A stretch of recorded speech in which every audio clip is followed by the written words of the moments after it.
오늘 하나님께서 우리에게 주신 말씀은 창세기 18장 1절부터 8절까지의 말씀입니다. 나그네를 대접하는 삶이라는 제목 아래 하나님의 말씀을 함께 나누도록 하겠습니다. 우리는 지난 시간 창세기 17장 말씀을 통하여서 하나님께서 아브라함을 찾아오셔서 언약을 맺으시고 그의 이름을 아브라함으로 바꾸심으로 새로운 삶으로 부르시는 은혜를 살펴보았었습니다. 창세기 17장은 크게 두 부분으로 나눌 수 있습니다. 전반부에는 하나님께서 언약을 통하여서 아브라함 개인을 어떻게 변화시키는지를 보여줍니다. 반면 후반부에는 언약 백성으로 부름받은 아브라함이 가장으로서 남편과 아버지로서의 어떤 사명을 감당해야 하는지를 재계시합니다. 그리고 오늘 우리가 함께 살펴볼 창세기 18장은 창세기 17장 23절에서 27절 말씀 이후에 일어난 사건을 계시한 장입니다. 23절에서 27절까지의 내용은 어떤 내용입니까? 창세기 17장 23절에서 27절까지의 말씀을 함께 읽어보도록 하겠습니다. 이에 아브라함이 하나님이 자기에게 말씀하신 대로 이 날에 그 아들 이스마엘과 집에서 태어난 모든 자와 돈으로 산 모든 자, 곧 아브라함의 집 사람 중 모든 남자를 데려다가 그 포피를 베었으니 아브라함이 그의 포피를 벤 때는 99세였고 그의 아들 이스마엘이 그의 포피를 벤 때는 30세 따라 그날에 아브라함과 그 아들 이스마엘이 할례를 받았고 그 집의 모든 남자 곧 집에서 태어난 자와 돈으로 이방 사람에게서 사온 자가 다 그와 함께 할례를 받았더라. 하나님께서 말씀하신 대로 아브라함은 할례를 행합니다. 아브라함에게 명하신 모든 말씀에 대해 믿음으로 반응한 것입니다. 아브라함은 자신뿐만 아니라 그의 아들 이스마엘 그리고 아브라함 집에 함께 사는 모든 남자들에게 동일하게 할례를 행했습니다. 하나님의 복이 아브라함이 사는 집에 가득히 그리고 풍성히 임하고 있음을 그리고 임할 것임을 참으로 믿은 것입니다. 이제 하나님의 복이 머문 집, 아브라함의 집에 풍성한 복, 그 복의 능력이 어떻게 흘러가는지를 함께 살펴보도록 하겠습니다. 오늘 본문 18장 1절과 2절 말씀을 함께 읽어보겠습니다. 여호와께서 만물에 상수리 나무들이 있는 곳에서 아브라함에게 나타나시니라. 날이 뜨거울 때 그가 장막 문에 앉아 있다가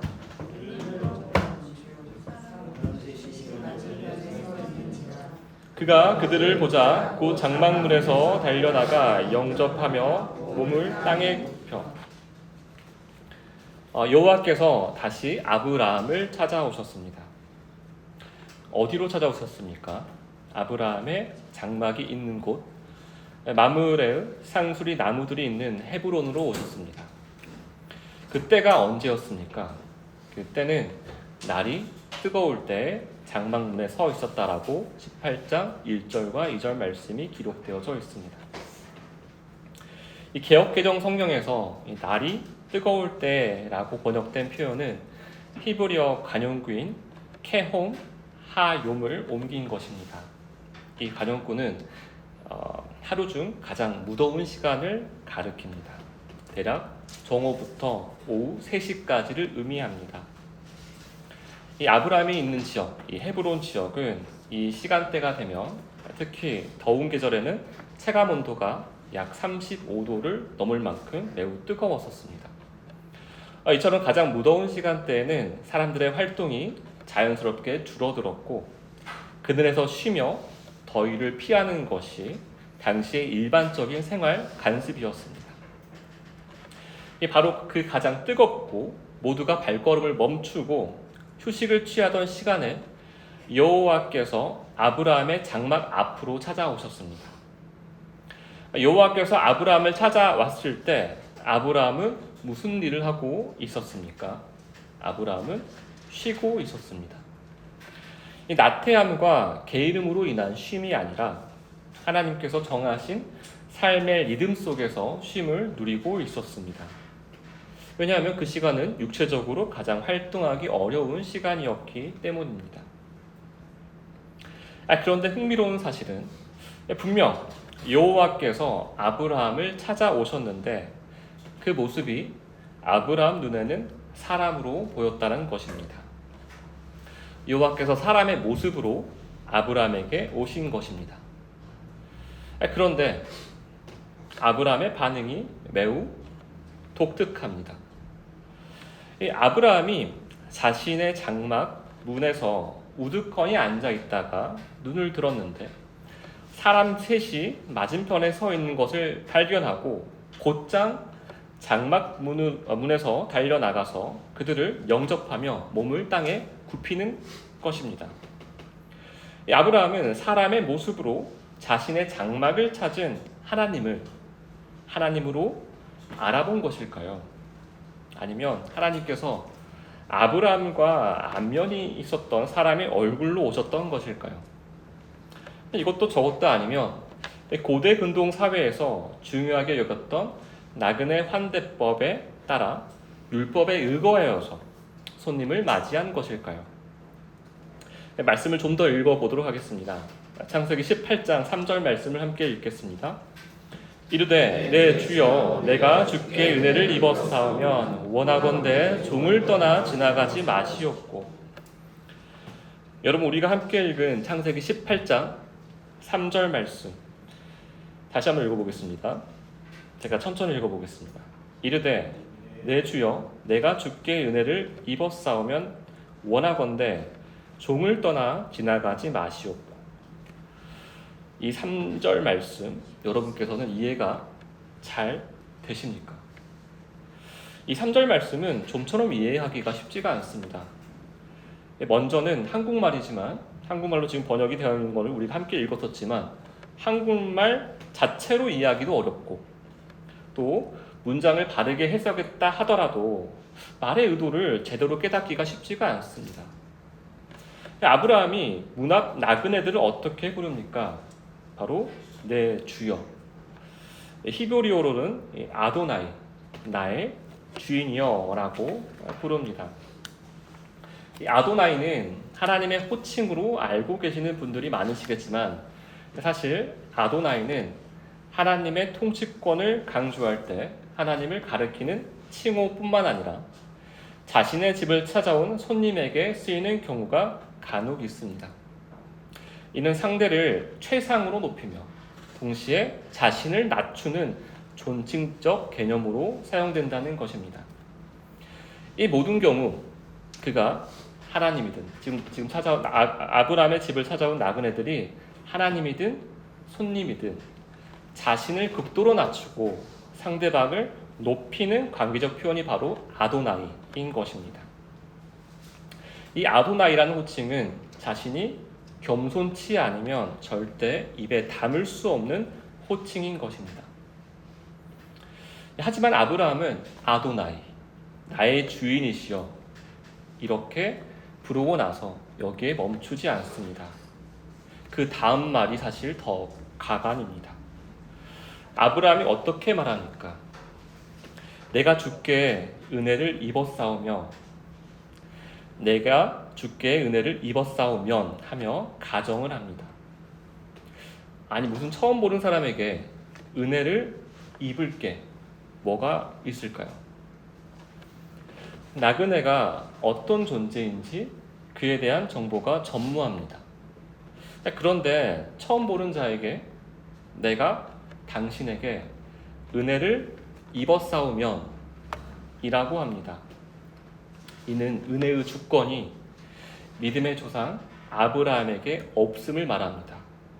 그렇다면 은혜의 주권이 누구에게 있다는 말입니까? 바로 상대방, 즉 오늘 본문에서는 아브라함의 집을 찾아온 새 나그네에게 은혜의 주권이 있다는 것을 아브라함의 입으로 지금 고백하고 있는 것입니다. 다시 말해서 길을 지나가는 나그네님, 아이고 참 잘 찾아오셨습니다. 제가 나름 이 지역에서 가장 잘 사는 유지입니다. 저에게는 당신에게 은혜를 흘려보낼 만한 재력과 시간 그리고 능력이 있습니다. 제가 당신을 섬겨드리겠습니다. 저희 가족과 함께 거한 식사나 하시죠. 제가 최선을 다하여서 당신을 대접하겠습니다 하는 게 아닌 것입니다. 저희가 일반적인 상식적 개념에서 사실 이 정도만 해도 참 대단한 섬김이다 라고 할 수가 있을 터인데, 오늘 아브라함이 나그네를 대접하는 내용의 전문을 읽으신다면 이러한 섬김이 얼마나 오만한 자기가시인지를 깨달으실 수 있을 것입니다. 아브라함은 제가 당신을 섬겨드릴게요 하는 것이 아니라, 선생님, 나그네님, 저는 당신에게 은혜의 주권이 있음을 믿습니다. 당신에게 속한 그 은혜를 제가 입을 수 있도록 제가 당신에게 속한 은혜를 받기에 합당한 자라면 선생님, 제 청을 제발 들어주시길 바랍니다. 제발 저를 떠나가지 마십시오 라고 말하고 있는 것입니다. 저는 당신을 통해 은혜를 받고자 합니다. 은혜를 받을 수 있는 기회를 이 미천한 종에게 주시옵소서 하는 것입니다. 다시 말해, 자신의 은혜를 베풀 자격이 있는 자, 자신이 은혜를 베풀 자격이 있는 자임을 호소하지 않는다라는 것입니다. 분명 아브라함에게는 나그네를 섬길 음식과 재력 그리고 환경을 소유하고 있는 듯한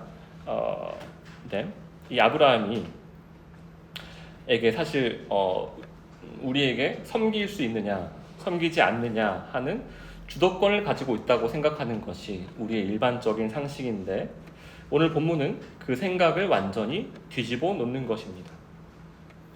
사실 이 땡볕 아래 어려움에 노출되어 보이며 도움이 필요해 보이는, 어떻게 보면 손이 많이 가고 뭐라도 좀 챙겨드려야 할 것 같은 다른 존재들에게 유익이라고는 어느 하나 줄 수 없을 것 같은 나그네에게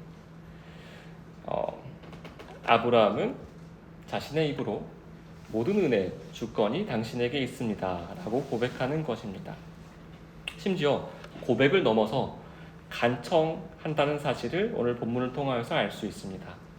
마치 애굽에서 아브라함이 자기 살고자 사레에게 누이라고 제발 해주세요, 제발요 하며 구걸하듯이 말입니다. 나그네가 떠나지 않는 것, 나그네와 함께 머무르는 삶이 사실 자기 자신에게는 죽느냐 사느냐, 이 생사를 좌지우지할 만큼 중요한 문제였다라는 것입니다. 여러분은 아브라함의 행동이 잘 이해가 되십니까? 역시나 아브라함은 사람으로 오신 하나님을 단박에 알아보았던 것일까요? 그래서 이렇게까지 겸손하게 그 나그네들을 섬기려고 했었던 것일까요? 오늘 본문의 정통적인 해석은 아브라함은 자신의 장막을 찾아온 사람 셋이 하나님이신지 전혀 알지 못했다입니다. 그 이유가 무엇이냐 물으신다면 바로 히브리서 13장 2절 말씀에 뿌리를 두고 있습니다. 함께 신약성경 히브리서 13장 2절 말씀을 찾아서 함께 읽도록 하겠습니다. 히브리서 13장 2절 말씀입니다.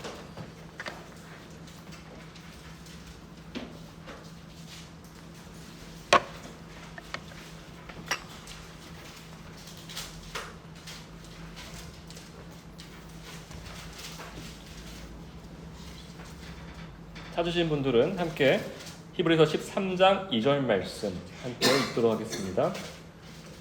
손님 대접하기를 잊지 말라. 이로써 부지 중에 천사들을 대접한 이들이 있었느니라. 히브리서 13장 2절 말씀은 대표적인 예로 창세기 18장 오늘 본문의 아브라함을 가리키는 말씀입니다.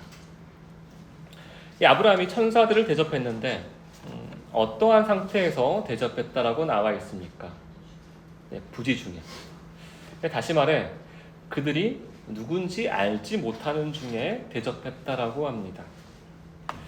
다시 말해서 아브라함의 몸에 아주 자연스럽게 배어져 있었던 겸손한 태도가 그의 모습에서 드러났다는 것을 알 수가 있습니다.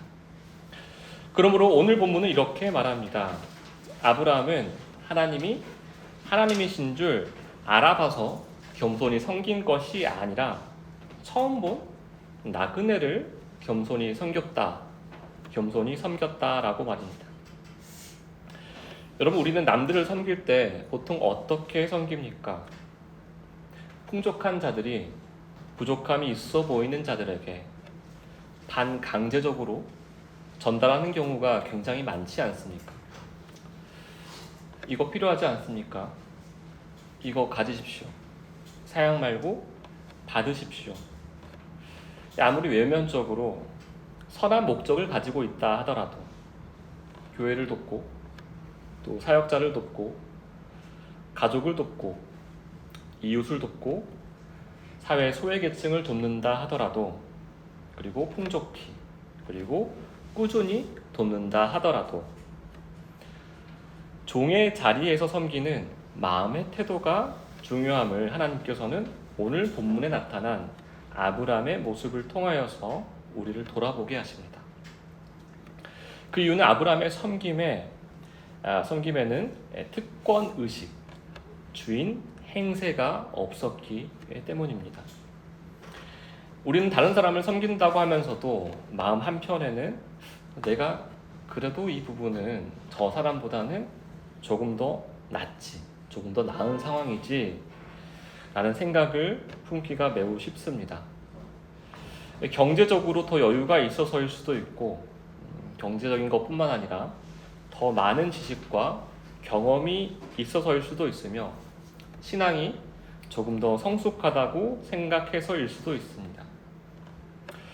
바로 내가 더 낫다라는 마음, 그로 인해 내가 가르쳐야 하고 내가 도와줘야 하고 내가 이끌어야 하는 것이 바로 자기 중심적 주인의식, 우월감인 것입니다. 더 나아가 이러한 섬김은 자신에게 유익이 될 때만 나타난다는 것입니다. 왜냐하면 자신이 좀 괜찮은 사람이 된 것 같은 느낌을 섬길 때 받기 때문입니다. 직설적으로 말씀드리자면 이러한 섬김은 결국 이웃을 위한 것처럼 보이지만 사실 자기 자신의 유익만을 위한 것입니다. 내가 좀 더 나은 사람처럼, 괜찮은 사람처럼 보이는 것에게만 관심을 갖고 있기 때문입니다. 다시 말해 이런 왜곡된 섬김이 길들어진 사람은 나그네처럼 한 번 만나고 또 언제 볼지 모르는 사람, 나와 아무런 이해관계가 없는 사람, 신분을 알 수 없는 사람에게는 사실상 관심 자체가 없습니다. 그 이유가 무엇인지 아십니까? 그 이유는 그 섬김에 티가 잘 나지 않기 때문입니다. 그리고 주인의식을 가진 섬김에는 항상 보상 심리가 따르기 때문에 한 번 보고 말 사이라면 과하게 섬기기보다는 적당한 섬김에 그칩니다. 왜인 줄 아십니까? 내가 얻을 수 있는 유익의 크기가 작기 때문입니다. 심지어 나그네와 같은 자들을 괜한 수고를 끼치는 자, 손이 많이 가는 자, 사회의 악이라 심지어 치부하기도 하고 게으른 자들, 그리고 미련한 자들이라 비판하며 업신여기며 속으로 비웃으며 사는 것입니다. 소위 그들을 바보로 여기는 것입니다. 하지만 거짓된 섬김이 꼭 무시하는 행태로만 나타나는 것은 아닙니다. 오히려 반대로 강압적인 섬김으로 나타나는 경우도 적잖이 많습니다. 집이 없는 자들에게는 집을 사주고 차가 없는 자들에게는 차를 사주며 물질이 없는 자에게 물질적 혜택을 주면 그 사람에게 유익이 되지 않을까라고 쉽게 넘겨 생각합니다. 이 사고가 고차가 되면 섬김의 주체는 많은 부를, 많은 지식을, 많은 능력을 누리는 자가 자연스럽게 가지게 됩니다. 그리고 상대방의 동의를 구하기는커녕 너는 나의 섬김을 받으라 라고 하며 오히려 그 섬김을 강요합니다. 내가 당신 좋으라고 이렇게 하는 것인데 내가 당신이 내게 주는 유익을 불편해하든 거절하든 나는 상관 안 합니다. 받으십시오. 당신에게 필요한 것입니다. 여러분, 우리는 이런 행동에 있어서 섬김이라는 단어를 쓰지 않습니다. 대신 우리는 이와 같은 행위를 통제 행위라고 합니다. 상대방이 좋으라고 하는 것이 아닌 내가 좋기 때문에 하는 행위, 자기 확신적 행위, 자기 이성에 합당한 행위, 이것을 통제 행위라고 하는 것입니다. 여러분, 이러한 행위가, 이러한 통제 행위가 가장 잘 나타나는 곳이 어딘지 아십니까? 그것은 바로 우리의 가정입니다. 그리고 가정에서부터 이 부분에 있어서 질서가 잡히지가 않는데 어찌할 직장 동료 그리고 이웃들에게 있어 참된 섬김의 모습이 있을 수가 있겠습니까? 그렇게 아브라함의 변화를 나타내는 창세기 본문은 아브라함이 나그네를 섬기는 장면 이전에 가장으로서의 변화, 그리고 그 이전에 언약 안에서 개인의 내적 변화를 언급해 놓은 것입니다. 오늘 본문 아브라함은 자신의 장막 앞에 서 있는 나그네들보다 더 낮고 더 낮은 자리의 나그네로서 그들을 맞이합니다. 어떻게 이런 일이 가능한 것일까요? 아브라함에게 유익될 것이 무엇이 있다라고 말입니다. 심지어 아브라함은 지금 많은 식솔들을 거느리고 있는 족장입니다. 우리는 분명 지난주 언약 백성이 어떤 직분을 행하는지, 하나님의 형상으로 회복된 자들은 마땅히 어떤 역할을 행할 수밖에 없는지 함께 살펴보았는데 기억이 나십니까? 하나님의 형상은 왕의 직분, 왕직을 행하는 자들이었습니다. 아니, 그런데 나그네에게 종된 역할을 하다니요. 왕직을 행하는 자들이 말입니다. 좀 이상하지 않습니까? 우리의 머릿속에 있는 왕의 역할은 좀 폼이 나는 일, 그런 일들을 해야 하는데 말입니다. 제가 다시 한번 강조해서 말씀드리지만 하나님께서 사람을 하나님의 형상대로 창조하시고 모든 생물을 다스리는 사명을 맡기셨습니다. 그 역할은 세상의 권력처럼 지배하고 군림하는 것이 아니라 먹이시고 지키시는 일이었습니다. 여러분, 하나님께 속한 자들이 이 세상에 존재합니까? 그런 자들은 그 아무도 존재하지 않습니다. 다시 말해서 모든 존재는 하나님의 것이기에 우리는 단지 하나님께 속한 존재들을 잠시 맡아 다스리는 역할을 수행하는 청지기로 사는 존재들인 것입니다. 그렇게 청지기로 사는 우리가 해야 할 일은 우리 앞에 있는 하나님께서 친히 다스리는 자들, 구체적으로 우리 앞에 인도하신 모든 나그네들, 모든 이웃들을 섬기는 것입니다. 그리고 언약 백성에게 있어서 이 섬김은 무거운 책임이라든지 억지로 하는 의미가 아니라 왕의 직분을 수행하는 자만이 할 수 있는 특권임을 알아야 합니다. 왜냐하면 섬김은 하나님께서 주신 마음이 없이는, 하나님의 지혜와 하나님의 능력 없이는 불가능한 일이기 때문입니다. 이제 아브라함이 실제로 어떤 목적하에 나그네들을 섬기고자 했는지 그 구체적인 모습을 살펴보겠습니다. 4절과 5절 말씀입니다. 함께 읽겠습니다. 물을 조금 가져오게 하사 당신들의 발을 씻으시고 나무 아래에서 쉬소서. 내가 떡을 조금 가져오리니 당신들의 마음을 상쾌하게 하신 후에 지나가소서. 당신들이 종에게 오셨음이니이다. 그들이 이르되 내 말대로 그리하라. 아브라함은 나그네들을 어떻게 섬기고자 하였습니까? 첫 번째로 물을 조금 가져오게 하여서 발을 씻길 수 있는 기회를 달라고 하였습니다. 두 번째로 나무 아래에서 잠시 쉬어갈 수 있도록 섬길 기회를 달라고 구하였습니다. 세 번째로 떡을 준비하여 먹고 마음을 상쾌하게 할 수 있도록 섬길 기회를 달라고 하였습니다. 여기서 주목해야 할 것은 바로 아브라함의 태도입니다.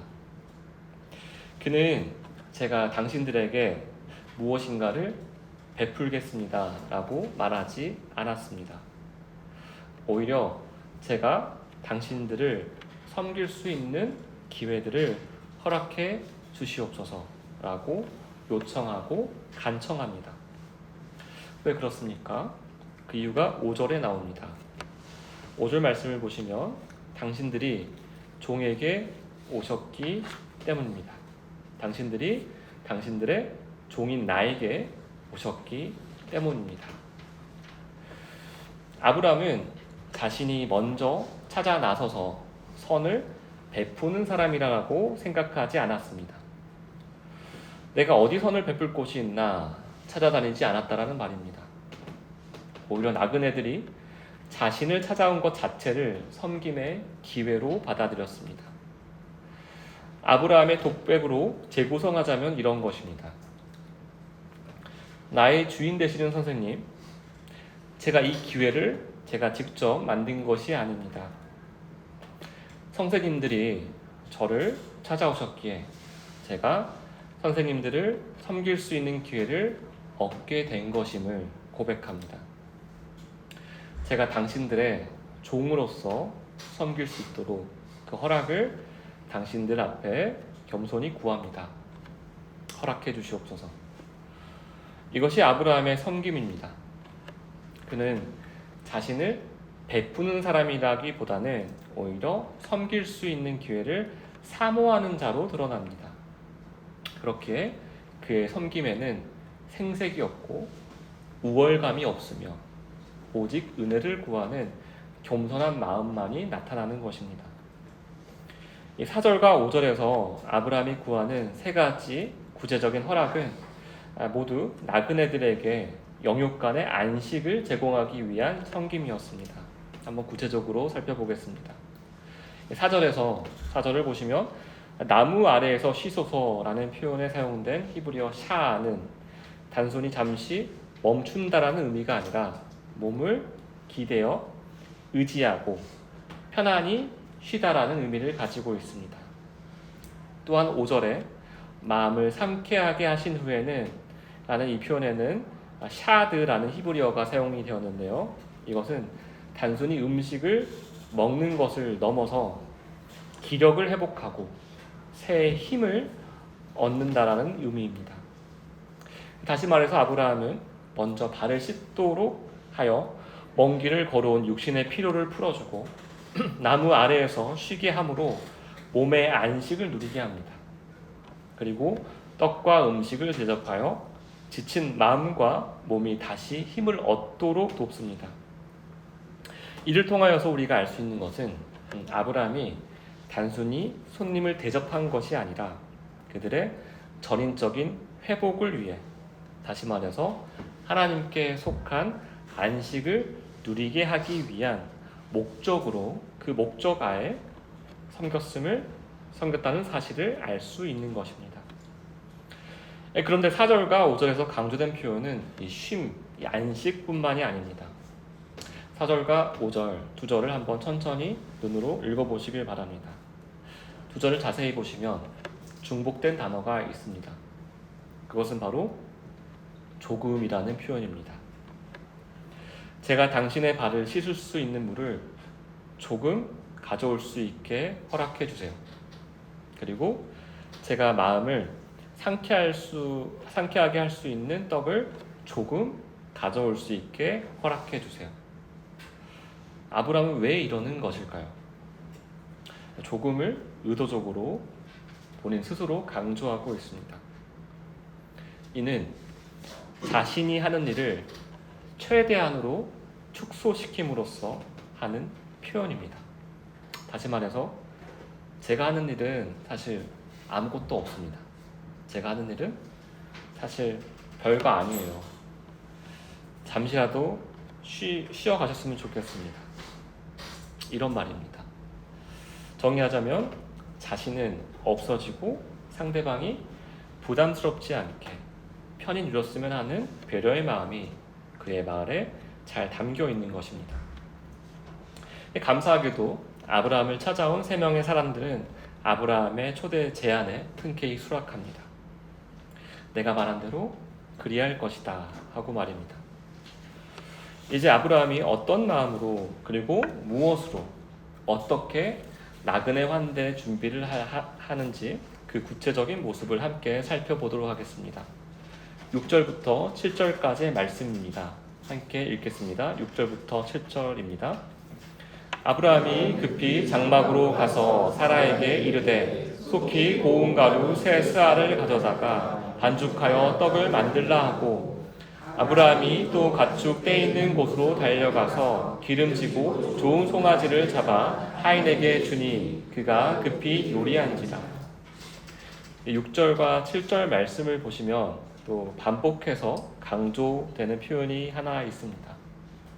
6절과 7절 말씀을 눈으로 한번 또 보시면 그 표현이 급히라는 표현을 발견하실 수 있을 것입니다.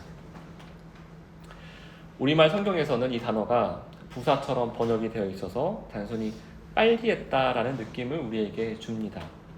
그러나 원어를 살펴보면 여기에는 마할이라는 동사가 사용되었음을 알 수 있습니다. 이 마할이라는 단어는 단순히 속도가 빨리 하다라는 의미가 아니라 마음으로 기꺼이 결단하고 지체하지 않고 행동으로 옮기는 모습을 의미합니다. 특히 여기서는 이 동사가 PL 형태로 사용이 되었는데요. 이 히브리어에서 이 PL 형태로 사용이 되면 어떤 행동을 더 강하고 더 적극적으로 표현할 때 사용이 됩니다. 따라서 이 표현은 아브라함이 마지못해 서둘렀다라는 의미가 아니라 기쁨과 열정을 가지고 굉장히 적극적으로 이 섬김의 행동에 임했다라는 것을 이 마할이라는 동사를 통하여서 우리가 알 수 있는 것입니다. 즉 아브라함은 나그네를 대접하면서 머릿속으로 다음과 같이 계산하지 않았다는 것입니다. 이 섬기는 행위를 통하여서 내가 어떤 유익을 얻게 되는가? 내가 혹여 이 섬기는 행위를 통하여서 손해라도 보는 것은 아닐까? 이런 계산적인 마음이 없었습니다. 그는 나그네를 발견하자마자 주저하지 않고 이 기쁨 안에서 섬김의 자리로 나아갔습니다. 그런데 더욱 놀라운 것은 이러한 모습이 아브라함에게만 나타난 것이 아니었다라는 사실입니다. 아브라함의 집에 함께 거주하던 하인에게서도 동일한 태도가 나타납니다. 7절 하반절을 보시면 하인이 급히 요리한지라 라고 기록되어져 있습니다. 여기에도 같은 마할이라는 동사가 사용이 됩니다. 이는 무엇을 보여줍니까? 아브라함 한 사람만 특별히 섬기는 마음을 가지고 있었던 것이 아니라 그의 집안에 있는 모든 사람들까지도 같은 마음으로 움직였음을 이야기합니다. 아브라함의 삶을 통하여서 나타난 믿음의 모습과 섬김의 태도가 그의 집 안에까지 흘러갔던 것입니다. 아브라함의 섬김에는 아브라함 개인이 아니라 공동체적 섬김이 강조되어 있는 것입니다. 이것이 오늘날 교회된 자, 언약 백성이 마땅히 갖추어야 할 모습입니다. 그렇다면 이제 아브라함 그리고 아브라함의 집에 함께 거하는 자들은 과연 어떤 방식으로 그리고 무엇으로 접대 준비를 했을까요? 먼저 6절 말씀부터 함께 살펴보겠습니다. 아브라함은 자신이 직접 모든 것들을 준비하지 않았습니다. 먼저 누구에게 이릅니까? 아브라함의 아내 사레에게 이릅니다. 속히 고운 가루 세 스아를 가져다가 반죽하여서 떡을 만들라 하고 명합니다. 물론 사라에게 맡겨진 일 역시 속히 해야 하는 일입니다. 그리고 세 스아는 어느 정도 양을 말하는 것일까요? 이 세 스아는 1에바를 뜻하는데 1에바는 약 22리터의 밀가루를 말합니다. 이는 대략적으로 15kg 정도의 양을 해당하는데 오늘날 우리가 인분 기준으로 환산을 하면 약 100인분에서 150인분에 해당하는 실로 엄청난 양입니다.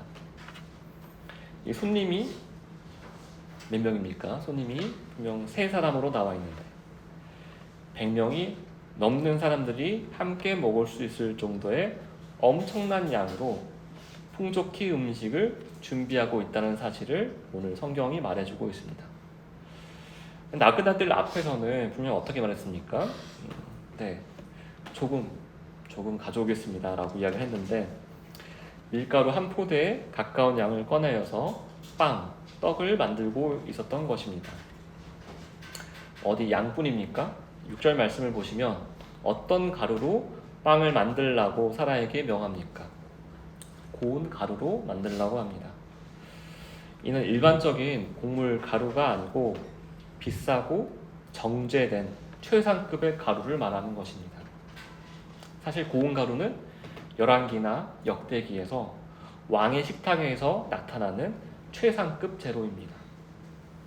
이 아브라함은 실로 왕을 모시듯 자신의 집에 있는 가장 좋은 것으로 나그네들을 섬기려고 했었던 것입니다. 여러분, 이웃들을 섬길 때 꽤나 좋은 물건이지만 나에게 더 이상 필요 없어진 물건들을 주는 게 섬김이 아닙니다. 쓰고 남는 것을 주는 것도 아니고 또한 반대로 무리하여서 빛을 내어주는 것도 바른 섬김의 모습이 아닙니다. 더불어 체면치레하기 위하여서 하는 섬김은 더더욱 바른 섬김의 모습이 될 수가 없습니다.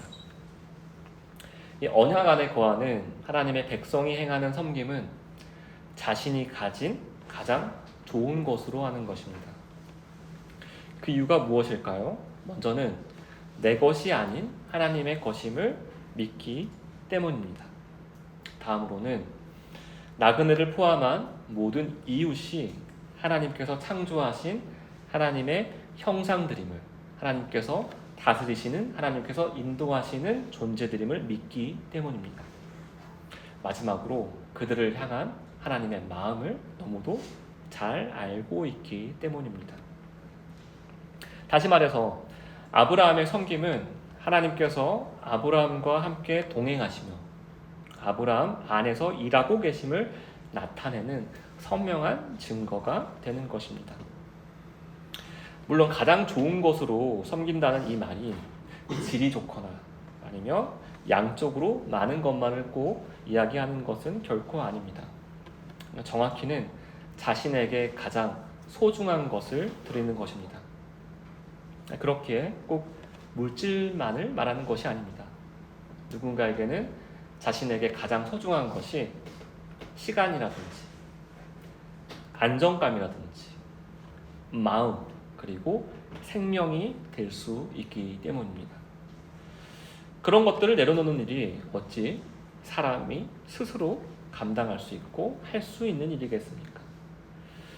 우리는 아브라함이 나그네를 섬기는 모습을 통하여서 이 하나님과 연합한 사람, 하나님께서 함께 하시는 사람, 하나님 안에 거하는 사람은 이렇게 섬기는 것이구나 라는 그 진짜 모습을 볼 수 있는 것입니다.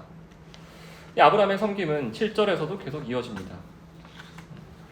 아브라함은 가축대가 있는 곳으로 가서 기름지고 좋은 송아지 한 마리를 잡습니다. 아무 송아지를 잡는 것이 아니라 기름지고 좋은 송아지를 구별하여서 잡았다라고 기록되어져 있습니다. 우리가 얼핏 보면 유복하고 또 경제적으로 풍요로워서 소고기를 즐겨 먹었던 아브라함이 집에 손님이 오니까 자신이 좋아하고 즐겨 먹었던 최상의 요리를 손님에게 대접했구나 라고 생각할지 모르지만 고대 근동사회, 특히 유목민들에게는 송아지 고기는 집주인조차 수수를 위해 평소에 먹는 음식이 아니었다라는 것입니다. 왜냐하면 소는 단순한 식재료가 아니라 당시 중요한 재산이자 생계의 기반이었기 때문입니다. 따라서 집주인이라 할지라도 자신의 식사를 위하여서 송아지를 잡는 일은 매우 드물었던 것입니다. 그렇게 송아지 고기는 왕과 같이 매우 귀한 손님이 찾아왔을 때 특별한 기쁨과 축하를 하고 싶은 이례적인 경우에만 준비했던 매우 특별한 음식인 것입니다. 우리가 잘 알고 있는 이 탕자 비유에서도 돌아온 둘째 아들을 위하여서 잡았던 고기가 바로 살진 송아지입니다. 이 기록이 누가복음 15장 23절에 기록되어 있습니다. 자기 자신도 사실 평소에 귀하기 때문에 못 먹던 음식을 처음 본 나그네들을 위하여서 아브라함이 기꺼이 준비하고 있는 것입니다. 이것은 아브라함의 이 준비의 모습은 내가 이만큼 풍요합니다. 이것을 과시하기 위한 환대와 대접이 아니라 나그네들을 섬길 수 있는 기회로 인하여서 누리게 된 환희와 기쁨을 감추지 못한 행동을 나타낸 것입니다. 이로써 7절까지 말씀을 통하여서 3명의 나그네를 대접할 모든 준비가 이제 끝났습니다. 어떤 음식들이 준비되었는지, 그리고 그 준비된 음식을 가져간 이가 누구인지, 옆에 서서 시중들은 이가 누구인지 함께 이제 살펴보도록 하겠습니다. 8절 말씀 함께 읽겠습니다. 아브라함이 엉긴 젖과 우유와 하인이 요리한 송아지를 가져다가 그들 앞에 차려놓고 나무 아래에 모셔 섬에 그들이 먹으니라. 준비된 음식은 우리가 버터라고 흔히 알고 있는 엉긴 젖, 그리고 우유, 마지막으로 요리된 송아지입니다. 아브라함이 당시 종들이 하던 일이라고 여겨질 수 있는 상을 차리는 일까지도 손수 행하고 있습니다. 그가 직접 준비한 엉긴 젖과 우유, 그리고 하인에게 명하여 요리한 송아지를 가지고 왔습니다. 예리하게 오늘 본문을 살펴보신 분들은 다음과 같은 질문을 하실 수도 있을 것입니다. 분명히 아브라함은 사라에게도 명했는데 이 사라에게 명하여서 무려 100인분이 넘는 떡은 도대체 어디 갔습니까? 하고 말입니다. 이에 대한 답은 다음 주에 이어지는 본문과 함께 살펴보도록 하겠습니다. 이보다 오늘 본문에서 더 중요한 것은 아브라함이 나그네들이 식사하는 내내 옆에서 그 자리를 지켰다라는 것입니다. 이는 그들의 식사를 지켜보면서 구경하였다는 말이 아니라 손님들이 식사를 잘 마칠 때까지 옆에 서서, 곁에 서서 시중을 들었다는 것입니다. 혹여라도 식사를 하는 중에 불편한 점은 없으신지 그것들을 섬세하게 살펴 헤아렸다는 말입니다. 오늘 본문 서두에서 아브라함이 나그네들에게 말한 대로 그들의 종으로서 모든 환대의 과정을 이행하였고 또한 아브라함이 마친 것입니다. 처음부터 끝까지 말입니다. 여기서 우리가 눈여겨보아야 할 사실들이 있습니다. 첫 번째로는 이 모든 식사 준비를 아브라함 혼자서 감당하였습니까? 아닙니다. 아브라함 집에 거하는 사람들과 함께 하였다는 사실을 우리가 본문을 통하여서 함께 확인하였습니다. 그리고 아브라함이 뒷짐지고 명령만 하였습니까? 그렇지 않았습니다. 아브라함 역시 자신이 감당할 몫을 책임졌습니다. 그리고 8절에 기록된 아브라함 그리고 하인이 준비한 요리는 적극적인 마음으로, 굉장히 기쁜 마음으로, 선한 마음으로 접대 준비를 하였음을 함께 확인한 바 있습니다. 여러분, 아브라함이 나그네들에게 당신의 종을 떠나 제발 지나가지 말아주세요 라고 간청했던 3절 말씀을 기억하십니까? 아브라함이 나그네들을 섬기고자 했던 것은 이 섬김을 통하여서 하나님께서 함께하고 계신 것, 복의 통로됨과 그로 인한 기쁨을 누림으로 생명력 넘치는 삶을 살 수 있었기 때문에 그들을 간곡히 있어달라고, 가지 말라라고 간청했던 것입니다. 애원하듯이 말입니다. 바로 이것은 하나님만이 드러나는 삶을 어느 때보다도 이 섬김이라는 이 행동을 통하여서 적극적으로 경험할 수 있었다라는 말입니다.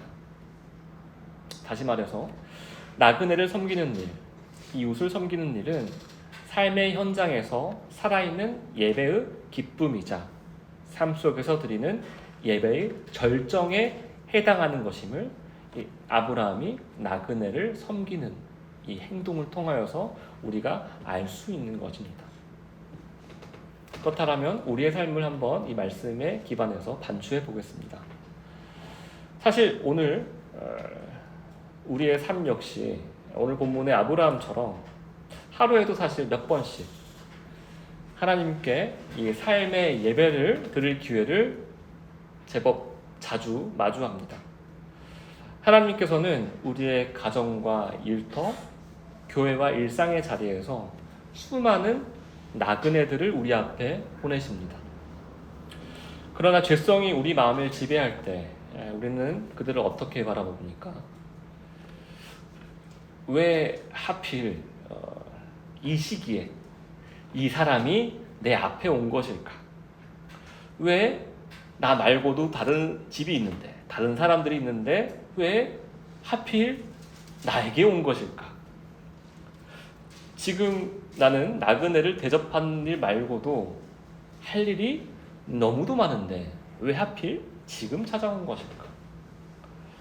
마음 한편에서는 섬기고 싶다는 생각도 듭니다. 그러나 곧바로 다른 생각들이 밀려옵니다. 지금 내가 처리해야 할 더 중요한 일들이 얼마나 많은가? 굳이 내가 이 사람을 직접 돌봐야 하는가? 나와 아무런 관계도 없는 사람인데 내가 이렇게까지 해야 하나? 이 사람을 섬긴다고 해서 내게 돌아올 유익이 있나 없나? 어쩌면 이것이 죄인인 우리의 솔직한 속마음이 아니겠습니까? 우리의 죄성은 하나님께서 보내시는 사람을 섬김의 대상으로 보기보다 나의 시간과 나의 계획을 방해하는 존재로 여기게 만듭니다. 하나님께서 베풀 기회를 주셨음에도 우리는 그것을 부담으로 여기고 특권이 아니라 손해로 생각합니다. 얼마나 추악하고 더러운 마음입니까? 여러분, 우리 삶에 하나님께서 주신 이 소중한 기회들을 살펴보시고 스쳐 지나가지 않기를 바랍니다. 수많은 섬김의 기회들을 붙잡으시고 하나님께 간청함으로 그 섬김의 특권을 하나님의 마음으로 행하는 은혜의 역사가 우리 삶을 정말 풍족히 채워지기를, 또 채우기를 간절히 원합니다. 섬김의 특권을 감사한 마음으로 품으시고 엎드려 간구하는 은혜의 역사가 우리 공동체 안에 풍성히 일어나기를 진심으로 소망합니다. 우리 모두 부지 중에 하나님을 섬기기를 진심으로 바랍니다. 함께 기도하겠습니다.